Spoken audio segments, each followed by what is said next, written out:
Good afternoon and welcome to PLZ Soccer's live Old Firm reaction show. I'm joined today by Alison McConnell and Alan Ruff as we dissect Rangers 3, Celtic 3 in what was a frantic Old Firm affair this afternoon. I think we can all just take a collective deep breath after that one. Ruffy, what did you make of it? I thought it was an absolutely sensational game of football. From start to finish, it had everything. Good goals, bad goals. You know, I said on Friday, I thought both defences were a bit vulnerable. I went for 2 each. I didn't imagine a 3 each, but I think for the spectators watching that game, they would have enjoyed every minute of it. Alison, that feels like the kind of Old Firm game we've not had in a while. It was just end to end, the full game, incredible. Yeah, I think an incredible drama. I think it was the old cliche. I think you saw 2 different halves in that game. I thought Celtic were very dominant, coasted the first 45 minutes. I think you saw a very different Rangers side in the second period. I think you knew if Rangers got a goal back before the hour mark, I think you'd anticipated that kind of performance. They got it. I'm sure we'll discuss that penalty in the hour that's to come. I'm sure we'll have a few different viewpoints coming in from our listeners. But yeah, I think as a spectacle, it was just a fantastic theatre, great pantomime, and in actual fact, I think both teams would have settled for the point. And of course, this is the reaction show, so it's all about you, the viewer. We are live across 3 platforms this afternoon. We are live across X, or of course Twitter, in old money if you're still calling it that. We'll be live on Facebook, and we're also live on YouTube. And you can put your views across. Just leave a comment under any of the feeds. Myself and Alison will be keeping across it. Obviously try and keep them clean, but we will no doubt have an engrossing debate over the next hour as we discuss Rangers 3, Celtic 3 at Ibrox. So let's get right into it from the very start. The team lineups came out this morning. Were you surprised that Callum McGregor was on the bench? Not really. I think they've had a long time to assess, his fitness, his injury. Obviously the medical staff would have given their tuppence worth as well. It's a big call, that when you've been out for so long, you lose your sharpness, and particularly in a game like this, you can't afford to be off the pace of the game. So they've obviously decided for him not to play, and he would come on and make some kind of effect in the game later on, but not really. I think the team that went on at the start was good enough. I think you'd have to say, I think when you consider Callum's part in the goal when he did come on and he was sloppy with the pass, entirely uncharacteristic of him, and I think probably that's what Brendan Rodgers has seen in training. He's been a long time out with that Achilles issue. I think it's been quite clear when you did see him come on. I think you would understand why he started on the bench. I think he clearly just wasn't match fit, and I think it's probably really tough to go into a game of that intensity and hold your own, and I think you saw that when he came on. I don't think that's a Callum McGregor that you have seen, that Celtic have seen across the last couple of seasons, and particularly in this fixture where he's been so dominant. I think he did look off the pace today. And of course there was a couple of surprises in the Rangers lineup. No Todd Cantwell from the start today. A lot of people were also saying that maybe Abdallah Sima should have started. They went for Scott Wright, Tom Lawrence, and of course Dujon Sterling at left back. Were you surprised with how Philippe Clement set up today?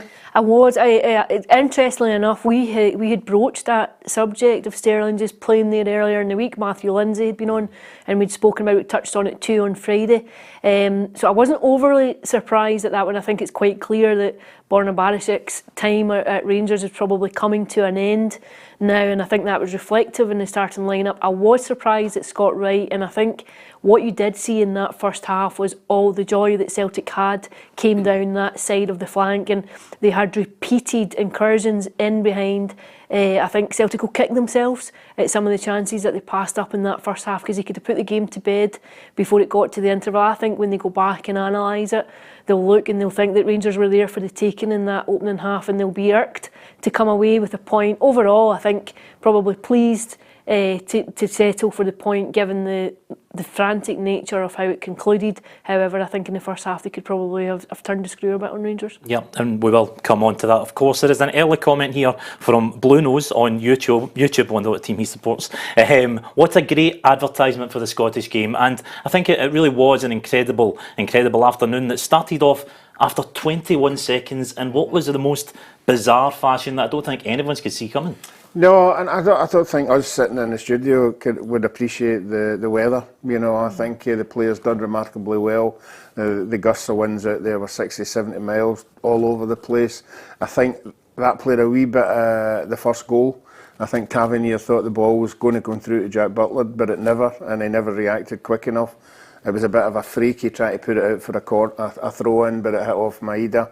So it was a great start for Celtic, but you know, I think the conditions were pretty difficult to control, but as Alison was saying, I think the first half was all Celtic. You seen that early goal, Alison. For you, is that a Tavernier mistake in that moment of hesitancy, or is it down to Maeda's industry to press him right from the very start? It's a bit of both, but I think you'd have to say it's a terrible mistake. I think he hesitates. He's just caught out. I think he's potentially caught in two minds, whether to play the ball back to Butland or whether just to put it out, and obviously he goes to play it out. By the time he makes that decision, though, Maeda is on him. He's on top of him, and that shouldn't be a great surprise to anyone at Rangers. We've seen what Daizen Maeda does. We've seen his industry. You've seen his pace. You know that's also his 9th goal of the season so far. You know that he's going to be quick and onto it. So I think it has to go down to a mistake. I mean, it's kind of freakish goal when you look at it, and there's definitely a degree of fortune in it from Celtic's perspective. But I think it was desperately poor from Tavernier, and I think it rocked Rangers. I think what it did immediately was stun Ibrox. What you had after 21 seconds, what you had was in silence. What had been a really raucous, noisy atmosphere, no Celtic fans in there at all, and all of a sudden you just click the mute button because Celtic go ahead. And I think Rangers really toiled to compose themselves after that, and I think Celtic were coasting for much of that 45 minutes. Ruffy, from a player's perspective, what does a goal that early do for you? Like, the game's only started, 21 seconds old. Have you ever been in a situation where a player on your team scored that early or conceded that early? What does it do? Yeah, it puts you on the back foot, you know, obviously so early in the game, you know, and a goal like that in the Old Firm game can set you back 10, 15 minutes. So you've got to compose yourself, because you know if they get another one, you know, you're really under pressure, right after it. So, yeah, I thought Rangers lost their composure a wee bit. As Alison said, the fans were silenced. The big players for Rangers started playing wayward passes. There was nobody linking up with anybody. You know, Celtic took complete dominance in midfield. They're passing, they're collective together. You know, they were all... But that went out the window in the second half, and that's where you have to give Rangers a lot of credit. But the first half, for me, was all Celtic. We talk about that Celtic domination in the first half. They really could have went 3-0 up if you look at the chances.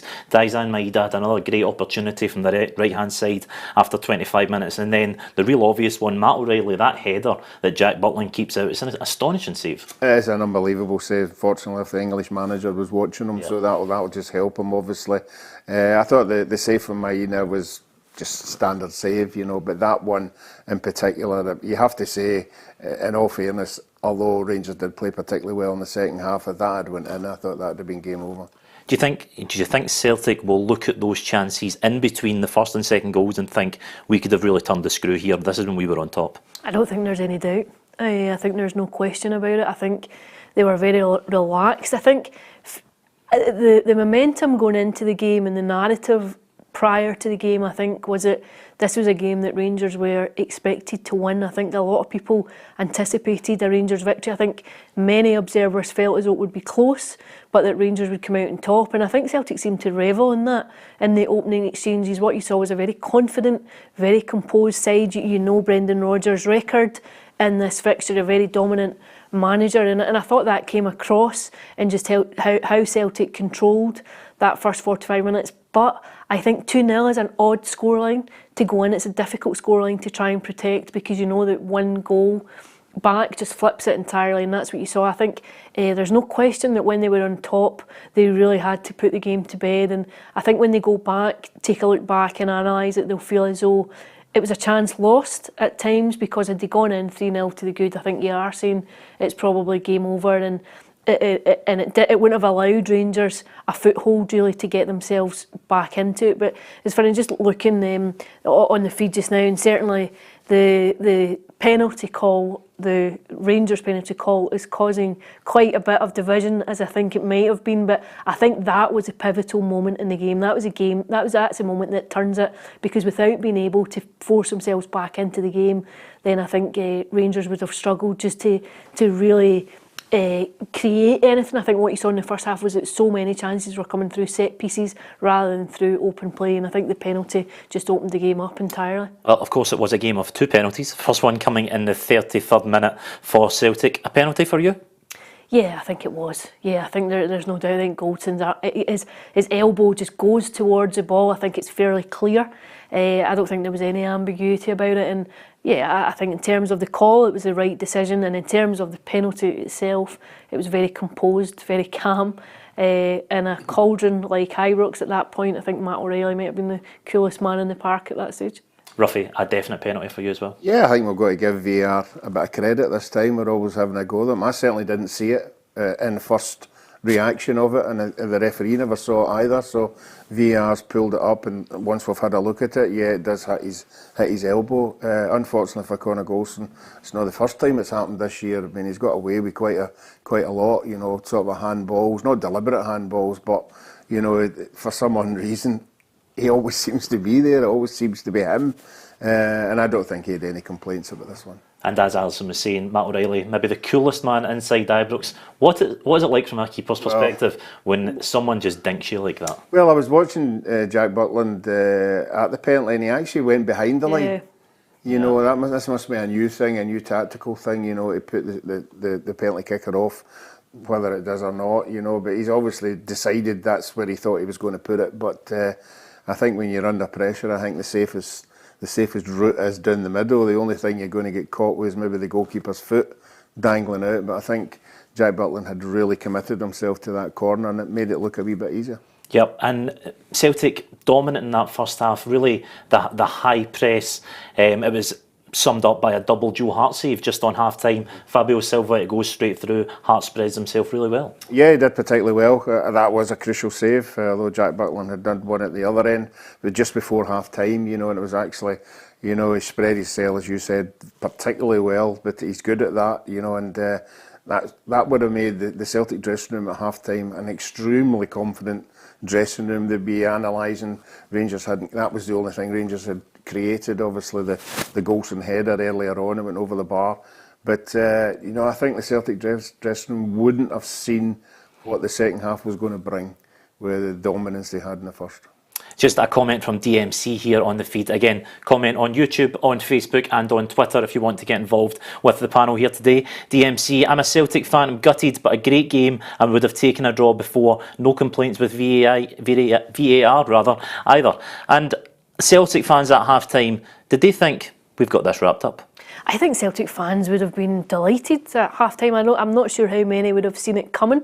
I think certainly Celtic fans I was speaking to before the game, it wasn't a huge amount of optimism ahead of it. I think they'd have been delighted with how they played out. And it's funny, just on the Facebook here, I'm looking at a few comments and people, you know, a few Celtic fans slagging Rangers fans for celebrating the draw and being delighted at the fact they took a point at home. I think you'd have to say Rangers looked down and out at half-time. They looked as though they were going to fold. I think it's to their credit that they came back out in the second half. They took the game with the scruff of the neck. They asked questions of a Celtic side that they hadn't. I think it points to a particular kind of psychology within the team that wasn't there earlier in the season that now is, that you have the mettle to absorb a performance like that first half one and still to find your feet, to find a bit of composure, to go and to take a point from a game that looked as though it was all but beyond them. And I think both teams will probably be quietly satisfied at the fact it's all as it was, it's all to play for. It creates a very thrilling finale now as we go into the run-in. You can see the finishing line coming into view, and I think there's a huge amount of intrigue. It's fantastic for our game that we have this, and of course one more game to go. That game at Celtic Park, one more game between the teams to go, and that game at Celtic Park could be huge now. Of course, we get to half-time. Philippe Clement rings the changes. Abdallah Sima comes on for Scott Wright at the break. Do you think that re-galvanised Rangers a little bit, bringing Sima on? Clement did say during the week he'll either start or he'll finish. Did he make the right call to finish him? I think he made the right call bringing him on. I thought Scott Wright was a wee bit. He wasn't getting the ball, wasn't using the ball enough. But as Alison said, the penalty for Rangers turned the game for me. You know, the penalty gave the 50,000 supporters something to hang on to. They gave the players something to hang on to. The momentum then turned Rangers' way because Celtic are caught in no man's land. You know, we're 2-1. You know, do we sort of a sit back and sort of keep possession of the ball, which they never did. They lost it completely. They lost the momentum they had in the first half, and for me, they were all over the place. And Rangers' dominance in the second half proved that. Well, we get on to the big question in that second half.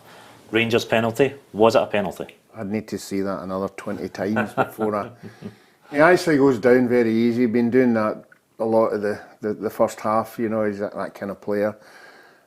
We have to see if there was contact. If there was contact, it's a penalty. You know, his foot definitely was out there. So initially, I would have said, yeah, penalty, the way he went down. But I would have to see that another 2 or 3 times. Alison, for you? Are we allowed to use the word soft? Is there such a thing as a soft penalty? It either is or it isn't these days. Bone of contention. Yeah, I don't think it is. I'm going to be honest. I think he takes the ball. I think Celtic will feel really hard done by with that decision. I think Johnson will feel hard done by.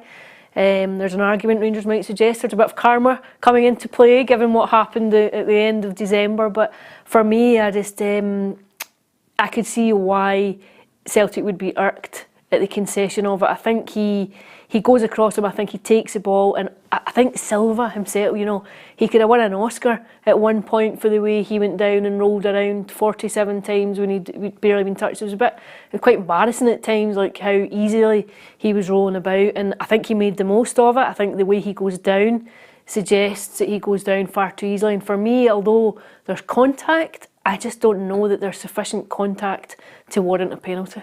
We spoke about the first penalty taker, Matt O'Reilly, having nerves of steel. An excellent penalty by James Tavernier. That's now 124 goals for Rangers all in this season, 49 appearances, 23 goals, 16 league goals. Did we see the best and the worst of James Tavernier today? Yeah, I think so. I think in the first half particularly, Celtic used it to their advantage. Maeda pressing him all the time, not giving him enough time to get on the ball, stopping them from getting them into the Celtic half of the park. A lot of his passes were strayed. Obviously, he was part of the first goal for Celtic, which doesn't matter who you are, it would affect you for a wee while. And things just weren't happening for him. But again, he's the captain, stands up to be counted. You know, a massive pressure. It's still, got to be put away to bring your team back into the game. So you have to give him full credit for stepping up there and taking it. At 2-0 down, it takes nerves of steel to put a penalty away like he did there, and that is maybe showing that captain material. I think it was an extraordinary penalty. There's no one saving it. I think a fantastic penalty kick, and I think maybe what's all the more remarkable is that it came on the back of a very difficult first half for him. I think James Tavernier was all over the place. He was utterly ill at sea from that first 20 seconds onwards in the first half. I thought he had a very difficult afternoon, so I think it takes a fair bit of bottle to stand up and to take a penalty when you know you're not having the best of games. And he's missed a few. I know his record is obviously what you've just said, but he has missed a few. But I think his penalty was beyond reproach. I think there was no one saving it, and it was so crucial.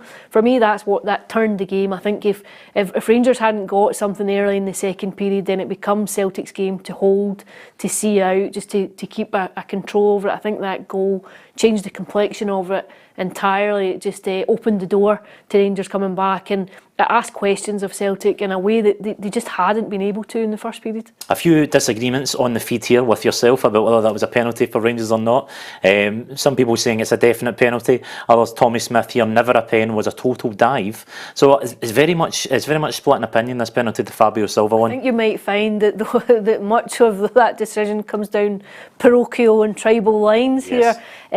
However, I'm just giving an opinion. I just don't think there was sufficient contact for him to go down. However, I'll qualify that by saying that this season some of the penalties that we've seen given by VAR would also fall into the soft category, if we're allowed to use that term. But yeah, I think for me, I just didn't think that there was sufficient contact for him to go down, especially to go down in the manner that he did. And then, of course, the game takes another swing, and this topsy-turvy game, just trying to keep track of it all is incredible. 55 minutes, Rangers thought they'd equalised almost straight away.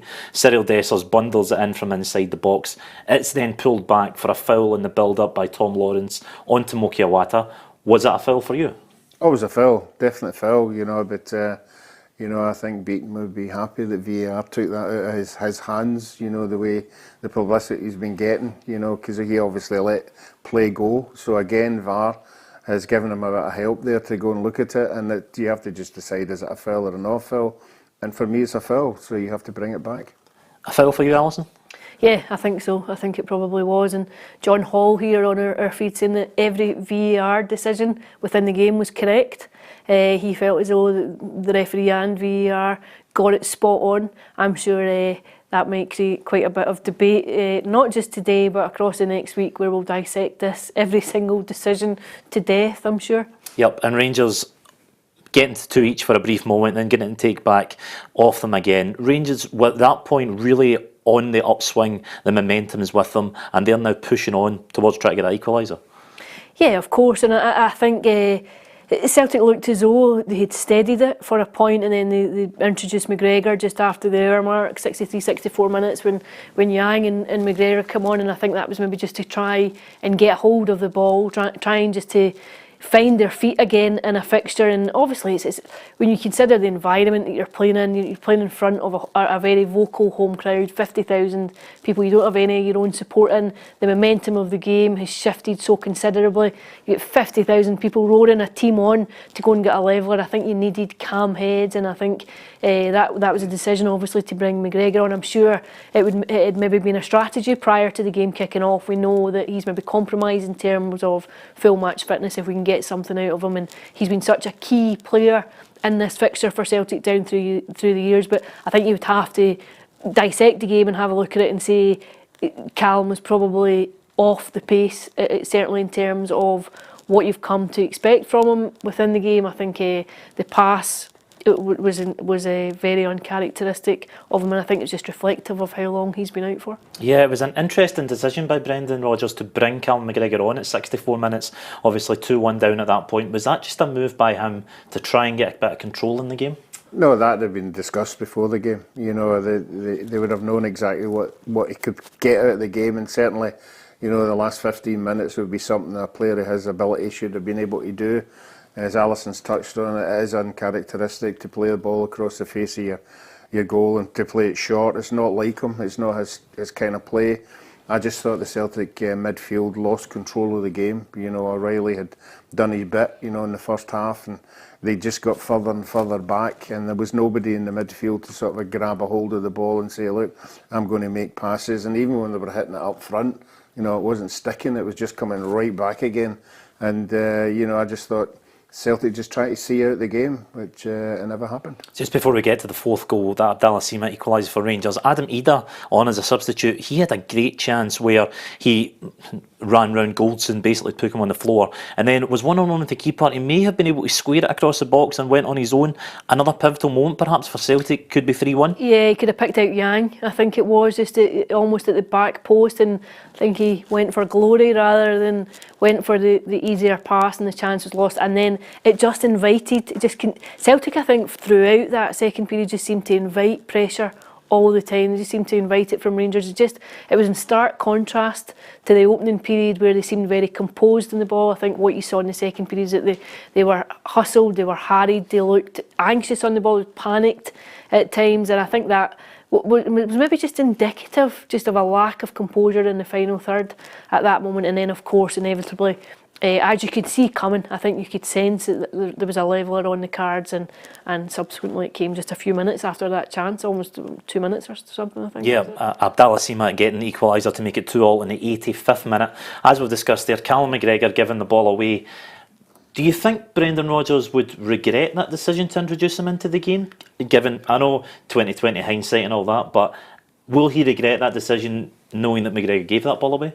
No, I don't think so. No, you have to make decisions and stand by them.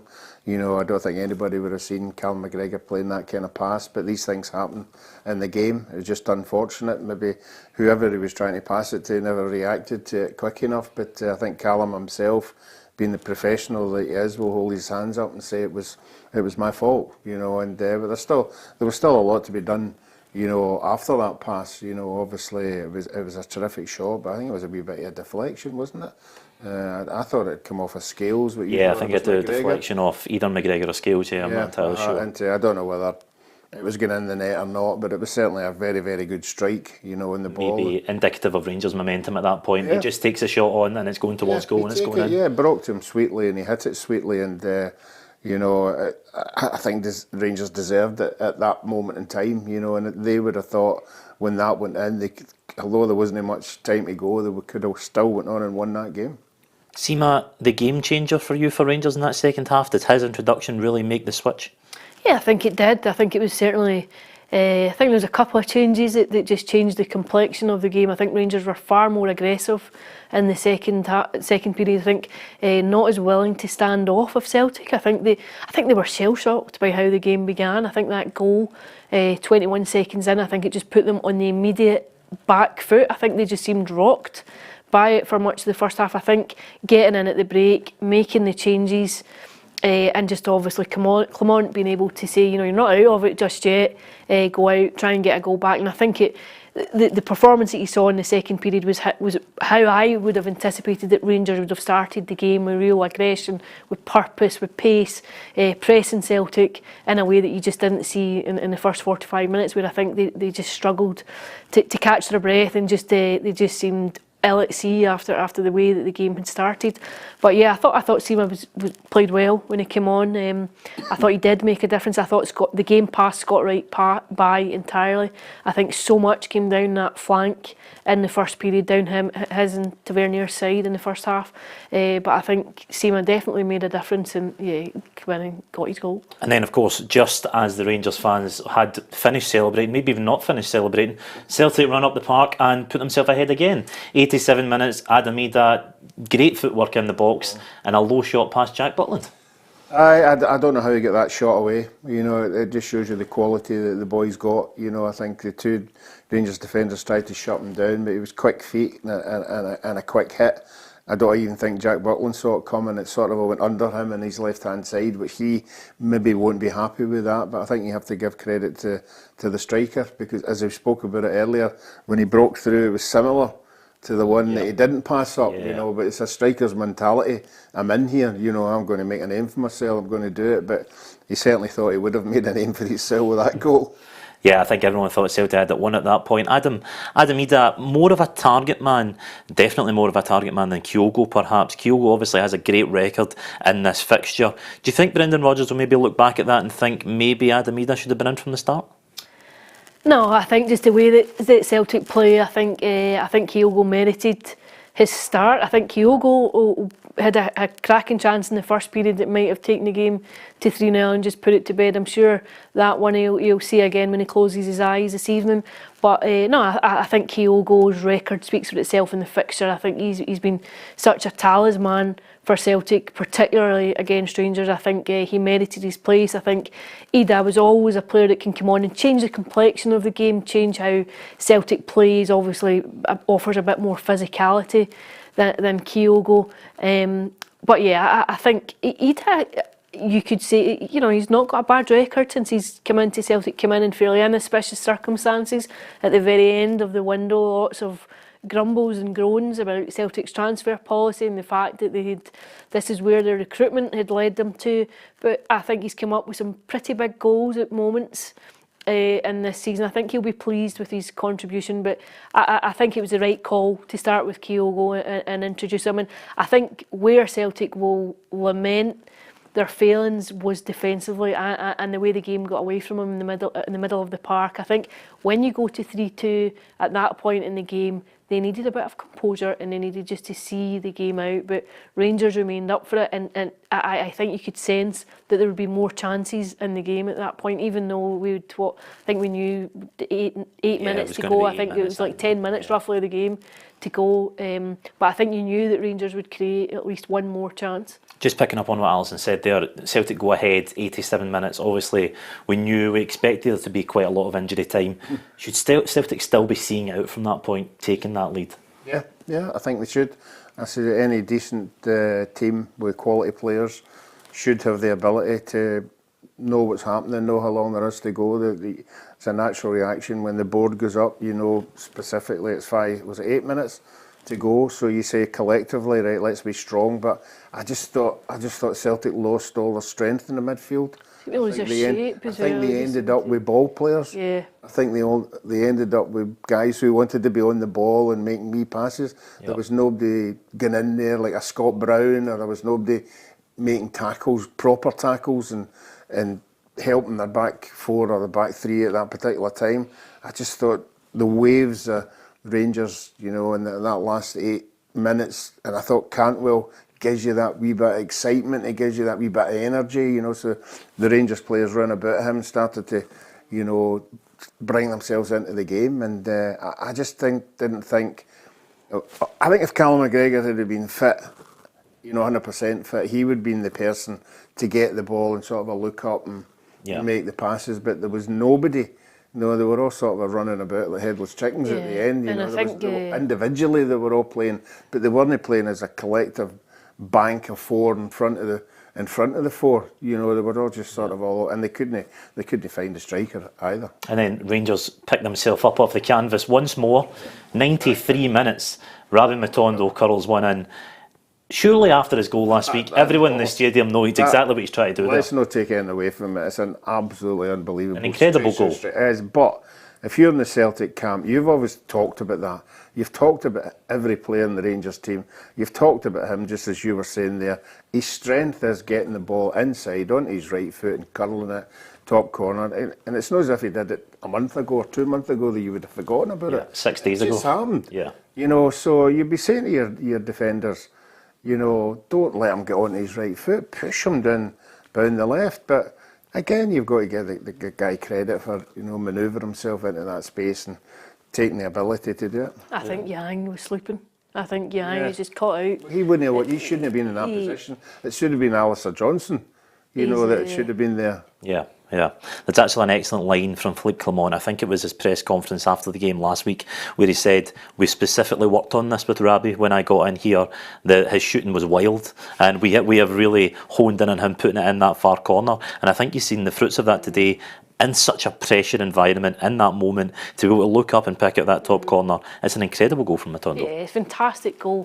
I think it was. I think he'll be delighted with it. I think you can see that he looks like he's got a bit of confidence about him now, which obviously comes from scoring goals regularly, from having the belief of his manager. He'll be thrilled with it. I think probably when you look at the balance of the game, I think a draw was probably a fair result. I think you can say Rangers offered far more in the second period. Celtic controlled the first half.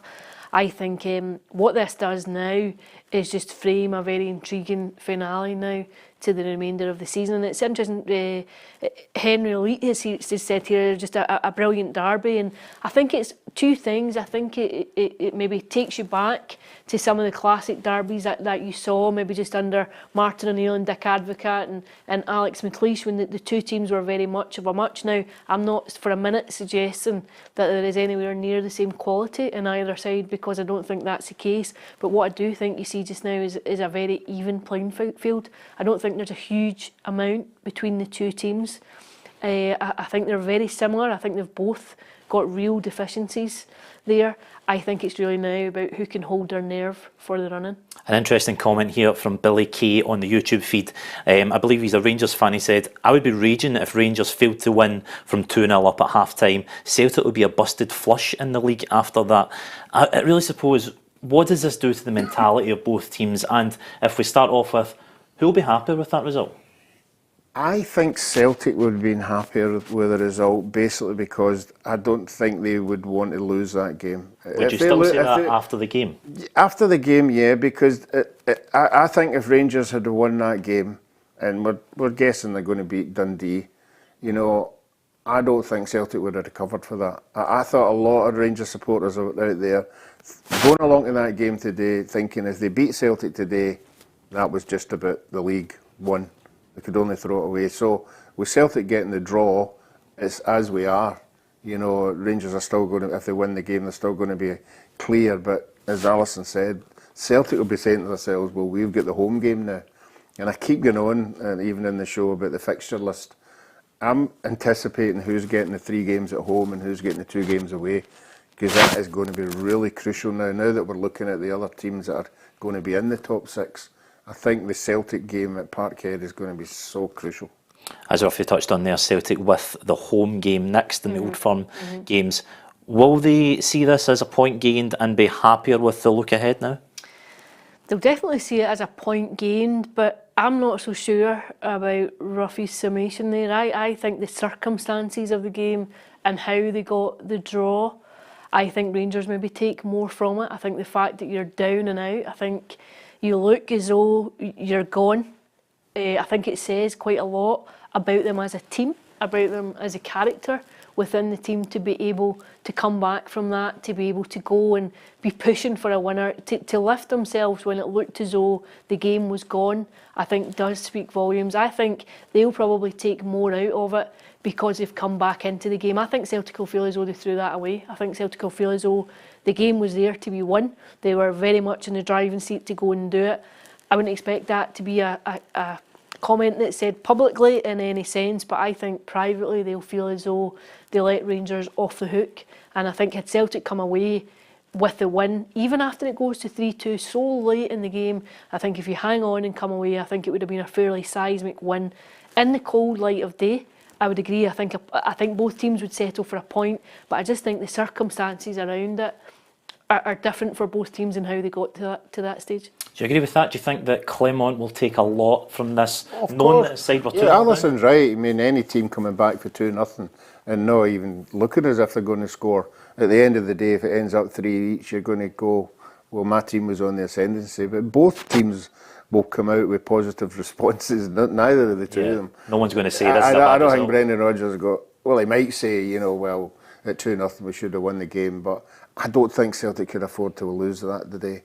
I think supporters being supporters, Rangers supporters would be leaving if they'd won. You'd leave and saying, "Well, we're the team in ascendancy, and Celtic need to pick themselves up."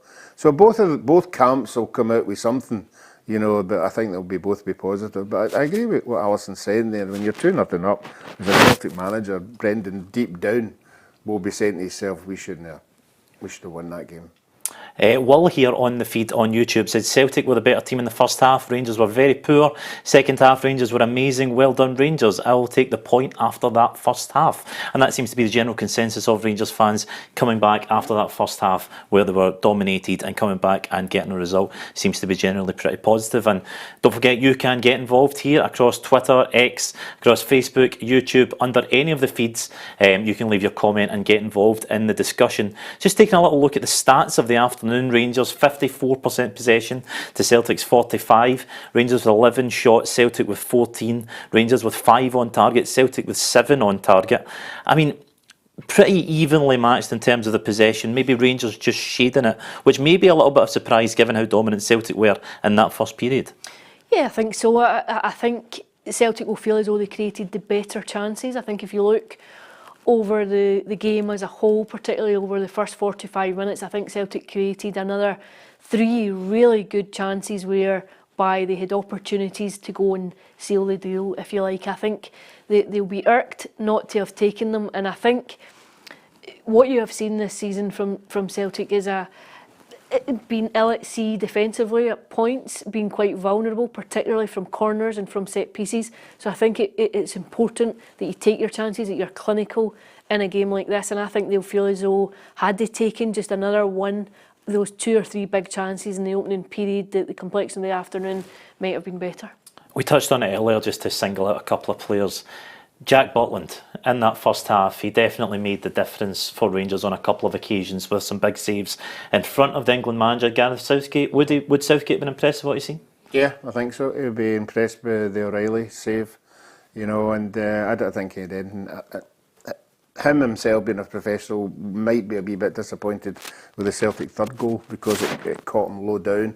But apart from that, I think he should be in the English squad anyway. I think he's far superior to a couple of the English goalkeepers who are not even playing first team football. I mean, he's playing at a high level. He's playing European football as well. So he should definitely be in it for me. I don't think he'd done anything that would not have Southgate going away going, well, maybe I shouldn't pick him. I think he should pick him. And that first goal, there's nothing he can do about that, is there? No, he was caught in the hop as well. The first goal is a freak goal, I mean, I think it actually hits Maeda's shin. I thought it came off his shin. And for to go in the goal with that amount of pace, yeah, in that direction, you would have thought if he'd hit somebody's shin, it would be cannon into the crowd or something like that. Before, I think everybody was absolutely stunned, with the pace that it went into the goal, and Jack Butland was obviously caught as well. Yep, and for Alison, for you, Celtic in the first half, obviously we've discussed very dominant. Who were the key figures in that first half that really gave Celtic control? I thought Matt O'Reilly was very good. I think in the first period, I thought he was fairly composed in the middle of the park. There's been quite a bit of criticism on him from the end of January when the window closed.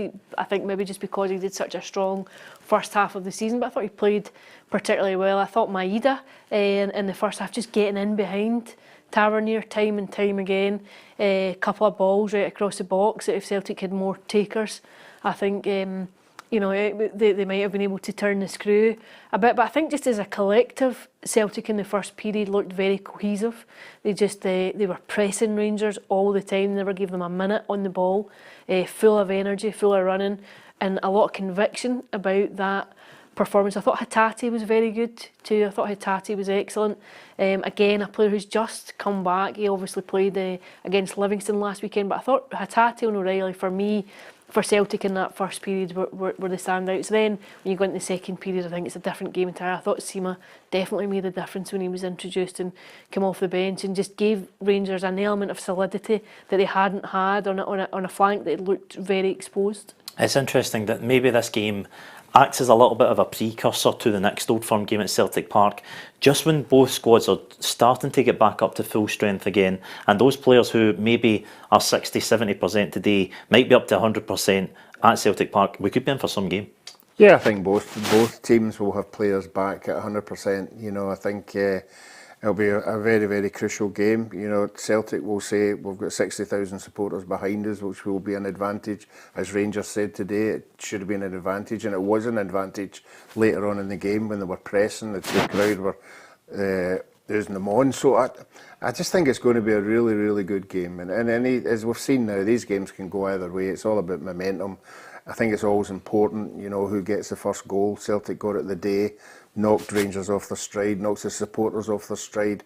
But if you're in that Celtic dressing room at half time, Brendan Rodgers is saying 15 minutes, 20 minutes, keep it tight, nothing stupid, don't give Rangers anything, or the crowd to get there, and then all of a sudden the penalty. The penalty for me turns the game in Rangers' favour. They're still going to do it, but that brings them into the game and the belief for the supporters and the players. It says much about VAR and the officials that both sets of fans are having a pop. Both feel a bit disgruntled at decisions. I think a couple of Rangers fans on here just suggesting that the Dessers goal should have stood. Stephen Forsyth making the point that there were 3 phases of play after the foul and that the rules mean that you shouldn't be able to take it back to that stage. And that sentiment has been echoed by quite a few people on the feed. I have to say I did think it was a foul. I thought he got that one right. But it's interesting. I think John Beaton and that whole officiating team that were there today, I think came under intense scrutiny before the game, before a ball had even been kicked, given to what had gone on beforehand in the build-up over the last couple of weeks. And I thought it was interesting that Brendan Rodgers went over to shake his hand and almost to make his peace with Beaton. But I think if you're a referee, you probably feel as though you've done something right when you come out and both teams are annoyed at what at the calls. I think Beaton would have been more happy refereeing the game than VAR in the game.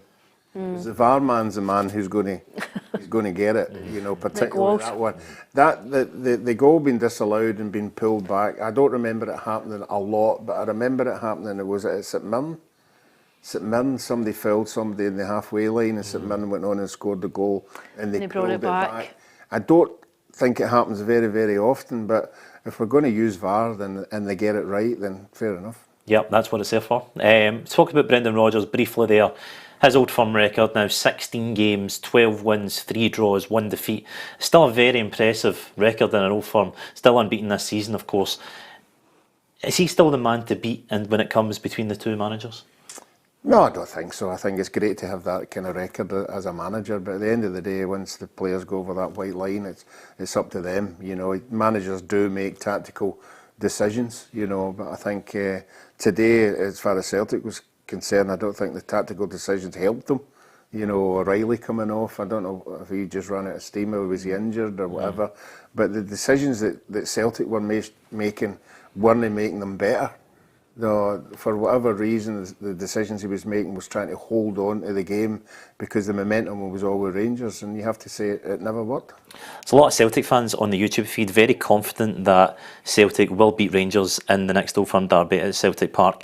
You would think that would maybe push them on to be title favourites. Where would this title, should Celtic go on and win it, rank among Brendan Rodgers' achievements at Celtic? I think the bigger question is, what does it mean if they don't win it, given where they were at one point in the season? I think Celtic are under a bit of pressure because of that. I think when you look at when Philippe Clement came in, Rangers were down and out. No one expected them to go and turn it around. So for that very reason, this is a title race that Rangers should never be in at this point in the campaign. So I think that invites a bit of pressure for Celtic in terms of going on and trying to make sure that they hang on to a title that's been theirs across a domestic landscape for the last decade and more, essentially, bar obviously Rangers topping the 10 in a row season. But I think it's interesting where we are going in to the run-in now. The first thing is, I think the game at Celtic Park will be played very early. I think it'll be the first game after the split. I don't think anyone will want it to be a title decider. Now, you can have the conversation around that, as Peter likes to have every year, about the fact that we don't market the game properly, the fact that it should be a big game. We know the reasons why it won't be, and there isn't, for me, a question that it will be. It'll be the first or the second game immediately after the split. So I think you're going to have a game coming fairly soon now at Celtic Park, and I think whoever wins that one will feel as though they're in a position to go on and win the title race. While I think Philippe Clement will be the happier of the two managers tonight, I still think that there's a question mark there, that when it comes to big games, he's still not delivered a big win, like against a Celtic, against a Benfica, a big result, a statement win. It's still not quite there. It's the one thing that's not quite there yet, whereas when you look at Brendan Rodgers' record in the fixture and how much experience he has of handling it, of making the changes, of coming out on top of it, I think it just probably gives Celtic the edge. As Alison said there, Philippe Clement, albeit that may take a positive result from that today, he has still played 2 Old Firm games and not picked up a win yet. He has, though, achieved consistency in beating the other teams. Is that enough, or does he need to start pulling these big results out? Well, he's already got one cup in the bag. Yep. You know, there's a chance he could have another cup in the bag. He will see it that a league win as the competition you want to win. It's the one that lasts the whole season. It's so competitive with all the games. I think he would want to win that, you know, and I keep harping back to the split. It's going to be, if I agree with Alison, if that game's played the first game, it's going to be interesting to see what the other 4 fixtures are, to see who, because we're now talking about going to Kilmarnock, going to St Mirren, the other 3 are still going for one. So whatever. who's going to get the 3 games away, and who's going to get the 2 at home? I think it really was a great advert for the Scottish game today, to be positive about the Scottish game for a change. Niall Kane on the feed. As a Motherwell fan, that was a brilliant game to watch as a neutral. Billy again saying, agreed, Niall Kane. The second half for me was better than most games in the EPL. And get neutrals in Scottish football? I think you can occasionally, that's the old question. I think you can get neutrals. I think we should really celebrate that as a spectacle. 12 o'clock on a Sunday, you know that most of the country will be tuning in. You've got celebrities like Gordon Ramsay and Ibrox. It's the kind of thing we could be promoting and pushing outwards for our game, is it not? Yeah, I think it was a great advert for Scottish football. I think you could maybe be critical of the quality at points in the game and some of the goals and the mistakes leading up to them, but I think overall, in terms of value for entertainment, for a bit of theatre, I think it gave you everything. You even had a bit of a spat at full time just to tick another box there as well. But I think it was a great advert. I think you saw 2 teams going toe to toe. really slugging it out, and I would reiterate, I don't think that there's much between the two teams in terms of quality. I think there's very little between them at the minute. That really is the way we want to see Old Firm game being played. Two teams going at each other, really battling against each other, and some fine goals in there as well. Yeah, we want to see goals. We want to see goals in every game, and certainly today's game had everything. Obviously talking about the penalties. And the quality of the goals as well. They were all very good, whether it was lack of quality that caused them or not. But at the end of the day, it's always good when you see a game when goals are scored late on, when you think, particularly when Rangers go at the goal and Celtic run up the other end and then Rangers come back and get another one. I think what you saw were two teams wanting to win it. You saw two teams. I mean, we've spoken about the draw and who's happy about the draw, and the fact that probably both camps are fairly happy with the draw. Ultimately, if you'd said before the game to both managers, would you take a draw? But I think what you didn't see that, it wasn't reflective in the game that either side were content to settle for a draw. I think you saw two teams still going and trying to win it, even in the 94th minute after it had gone to 3 each. I think both were still forcing the issue and trying to steal another goal. This is the PLZ Soccer Old Firm reaction live to Rangers 3, Celtic 3, an absolute thriller of an Old Firm game this afternoon. You can of course get involved across X, Twitter, Facebook and YouTube. We'll be streaming live on all of those feeds for the next 10 minutes or so. You leave your comments in. Do you agree, disagree with the panel? What did you make of the game this afternoon? If we take a look at the league table, as we were, it's Celtic at the top of the table, played 32 with 75 points. Rangers 31 points with a game in hand, 74 points there, a point behind.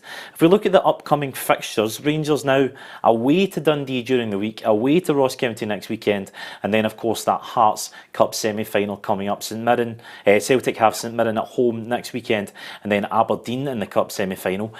Just how important is that away game at Dundee for Rangers now? I think it's very important. I think obviously the condition of the pitch has got to have a lot to say about it. I mean, Rangers would want to be playing on a quality pitch. They wouldn't want to be, a bit of a mess. Dundee threw it away the other day there.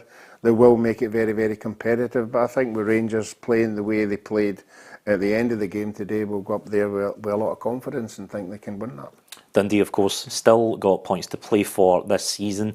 They're not going to make it easy for Rangers this week. No, and I wonder how that park will hold up with 2 games in 4 days, given the state of it yesterday. I have to say, I don't know that game would have been played yesterday had the split not been looming, and I think obviously there's a keenness to try and get games played before the split takes place. So I think it'll be a very difficult surface to go to. I think Tony Docherty has had a tremendous season with Dundee. I think they'll feel as though they deserve to make the top 6. It's still a possibility for them, so they'll get plenty to play for.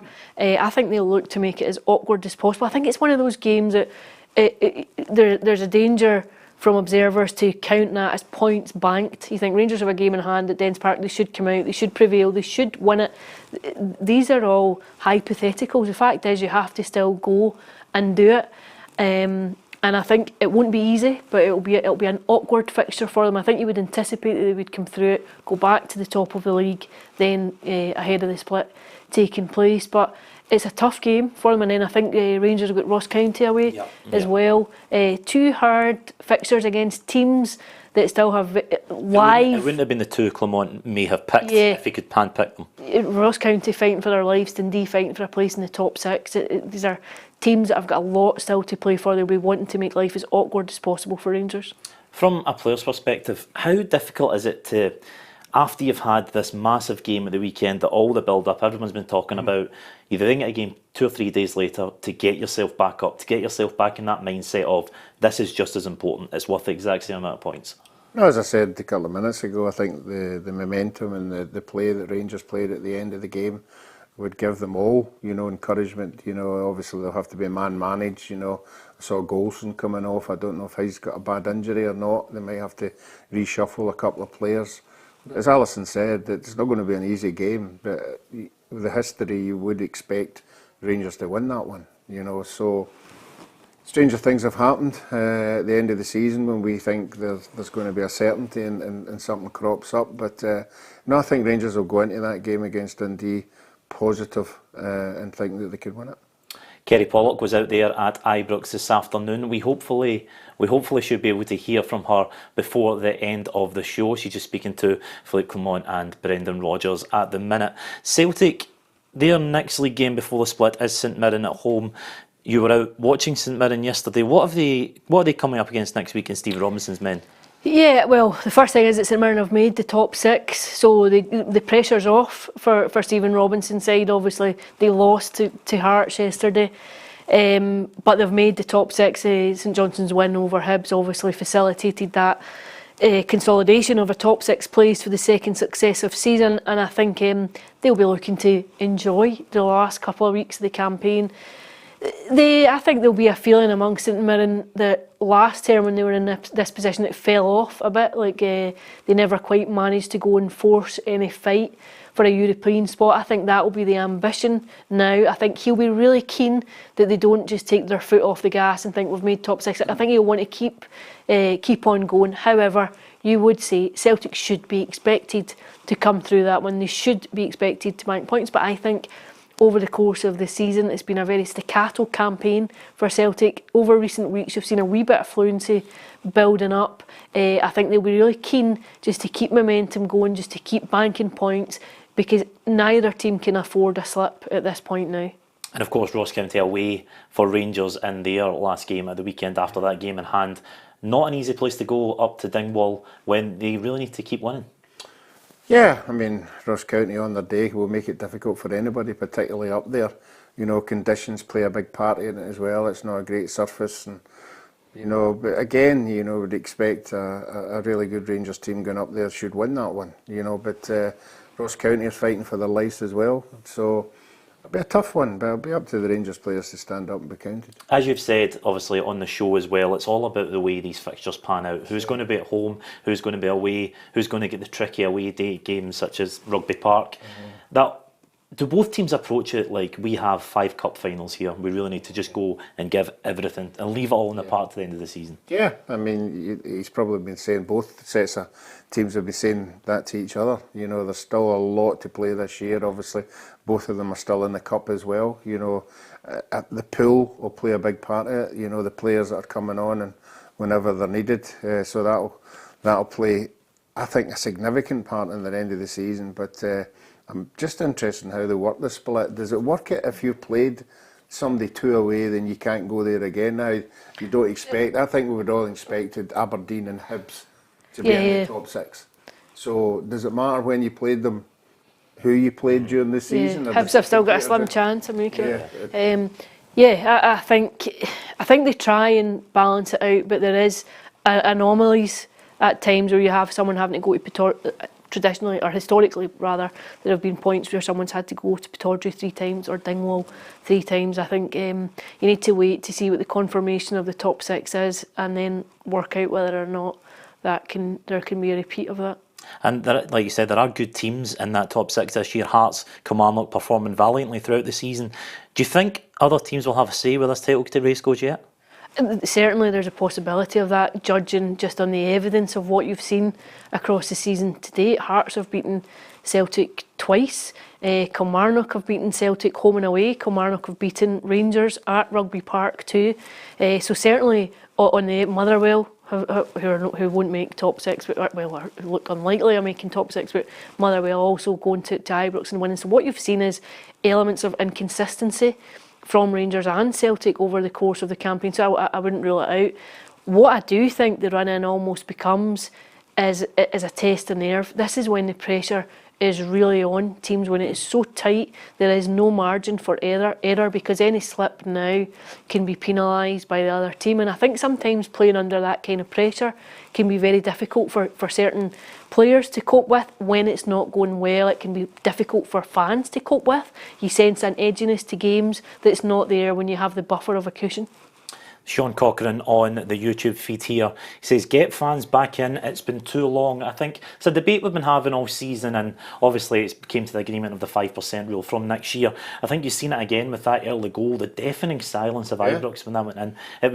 It is almost bizarre when that happens and there's no cheering. Yeah, well, it either works for you or against you. You know, I think it worked against Rangers when Celtic were winning 2-0, but And saying that, the twist is when your team's on momentum, scoring goals, it's an advantage, you know. So, you know, if you're winning, it's great. If you're not, you've got to deal with it. So I just think that it could be at the end of the day, it's which players can handle it better than the others.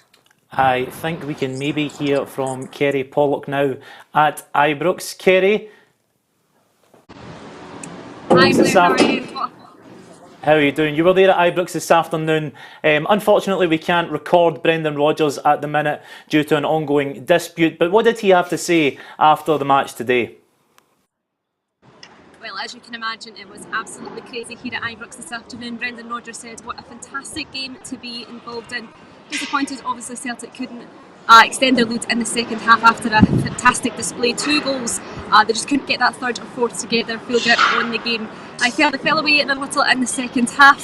Certainly, Callum McGregor came on, he felt he had a great game in the second half as well, but he feels it's very much still in Celtic's hands as they still have to play in front of 50,000 Celtic fans at Celtic Park after the split. Interesting. So the overwhelming mood is one of positivity for Brendan Rodgers, even though Rangers came back twice from positions where they were down. Yeah, definitely. Positivity is the overriding emotion here. He says this team really showed that desire, the hunger, especially as Idah got that third goal in the 87th minute. The Celtic bench went absolutely crazy. They erupted because they thought they had that winner and desire to steal the 3 points here today. But obviously, Rangers fought back and it just wasn't to be. And Kerry, from a Rangers perspective, Philippe Clement, was he in high spirits after the game, given that Rangers snatched that point late on with that wonderful Rabbi Matondo goal?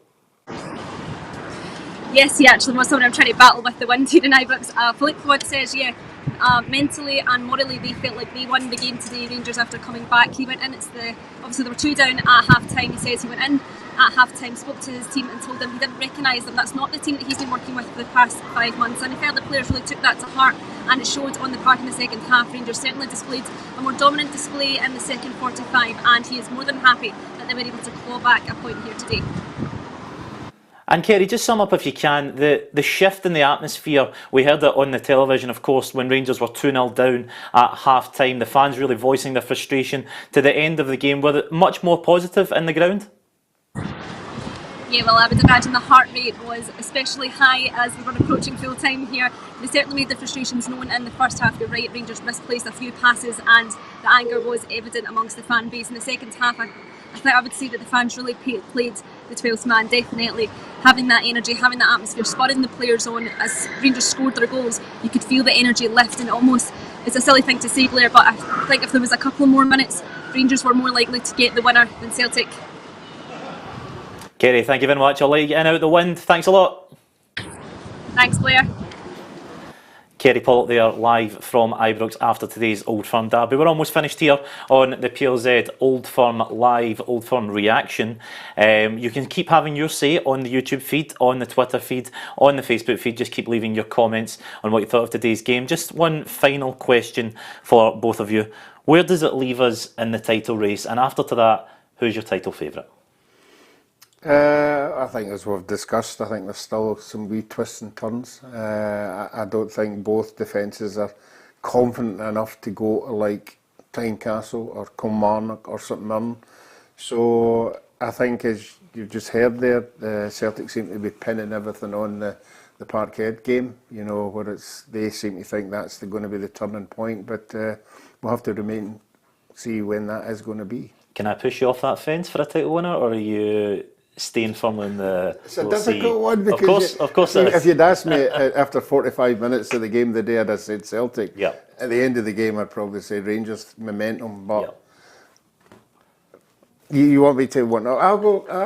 I don't know. All right. Okay. It's a hard. I mean, everybody. You can't definitely say. Yeah. This is what we're here for. Okay, I'll go Celtic. Okay. I'll go Celtic. Ruffy's going Celtic. Alison. Yeah, I kind of have Skelfs as well here, I think. But if you were to force me, I would maybe say, I think I'd say Celtic, just because of the experience, because the final game is at Celtic Park. But I think it's too early to call. I think if any team had won that game today, I think they were a banker to go on and win the title. I think if any of them had come away with 3 points, I think you would have absolutely expect them to go and and climb the Championship. Now I think it's in the balance. I think it's about who handles the pressure more, who has the experience to grind it out. It's win at all costs. Now it's his performances take a backseat. It's all about points. I think if you're going to force me, I would say Celtic. Perfect. Great, thanks for having your opinion. No doubt the debate will rage on from this game. And we'll be back tomorrow at 7 p.m, where Ruffy will be back on the couch with Neil Lennon and Lee McCulloch. And Peter Martin will be back in the hot seat. So don't miss that for all your Old Firm fallout. I've been your host, Blue Malloy. Great to be joined here today by Alison McConnell and Alan Ruff. And this has been your PLZ Soccer Old Firm Reaction Show. Thank you very much.